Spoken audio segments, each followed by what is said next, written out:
The small town of Pinecrest was nestled in the heart of the Rocky Mountains, surrounded by towering peaks and dense forests. It was a peaceful place, but that all changed one night in the winter when the most unforgettable snowstorm arrived. That winter was quite typical. Sonia would be baking up a storm, with her maple apple pies, which we always looked forward to each year.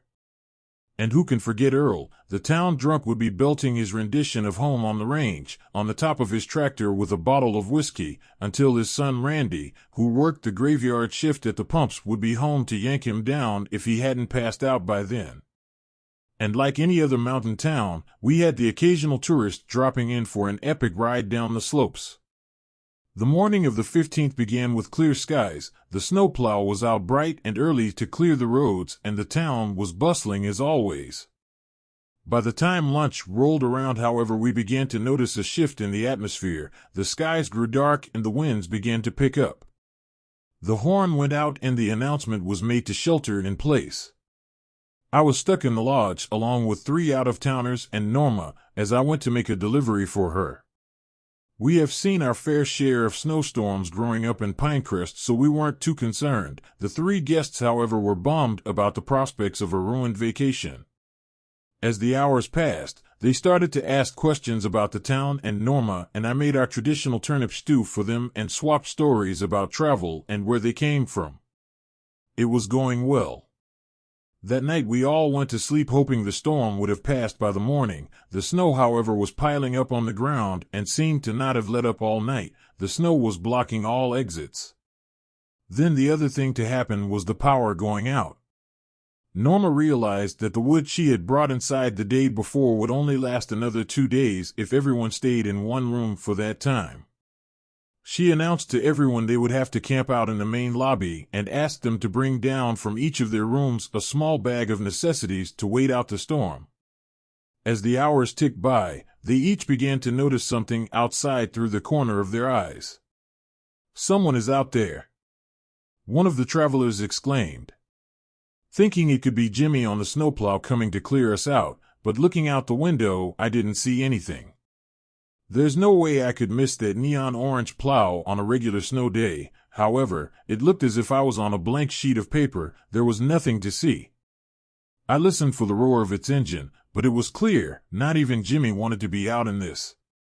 Another lady said I saw something too, but thought it was a tree or something. This continued for a couple of hours until there was a pound on the sliding door around the back, and there, I saw it. The creature was unlike anything anyone had ever seen before. It was massive, standing over 10 feet tall, with shaggy white fur and razor-sharp claws. Its eyes glowed a sinister red, and its breath came out in icy plumes. It circled the lodge, going around banging on the windows and doors. Norma was visibly shaken. She stated that she thought it was just a legend, a story told to scare children. As the night drew closer, the creature began to growl. We started to hear screams in the distance as well.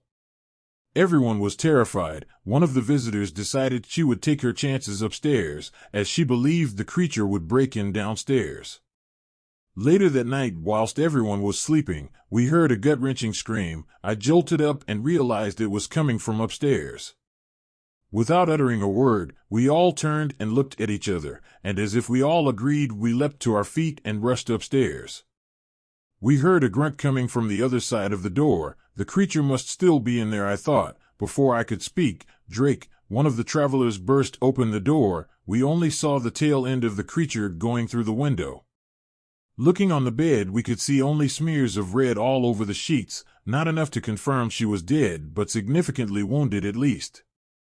Quickly we ran over to the window, but the large monster was gone from sight. In a worried voice, Drake said, "Let's get out of here," snapping us out of the trance of fear, and we raced back downstairs. As the snowstorm raged on, we all huddled together, frightened and afraid the creature would come again. We could tell it was relentless, stalking its prey through the blinding snow. That night, no one really got any sleep. The wind bellowed and the screams continued, the group flinching with each, and the constant bangs and howls made everyone too afraid to even whisper. Though our minds were racing about what had just happened, we were frozen in fear. The next day came and the snowplow came by the lodge and dug us out. Getting out, we heard similar stories of people going missing in the middle of the night. As we joined the search parties, we began to search for the missing, their bodies found torn apart and half-eaten. The visitor taken from the lodge, whose name I learnt was Debbie, was never found. No one knew where the snow monster came from or why it was hunting everyone.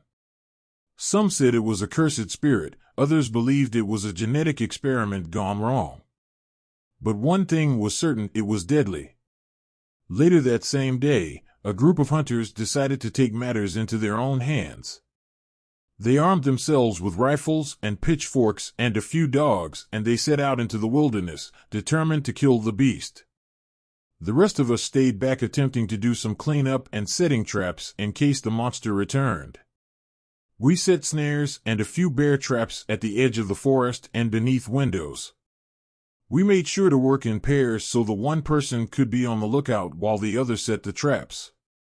The hunt seemed promising. We heard a few shots ring out, and then the barking of the dogs gave us reassurances that they were closing in on the beast.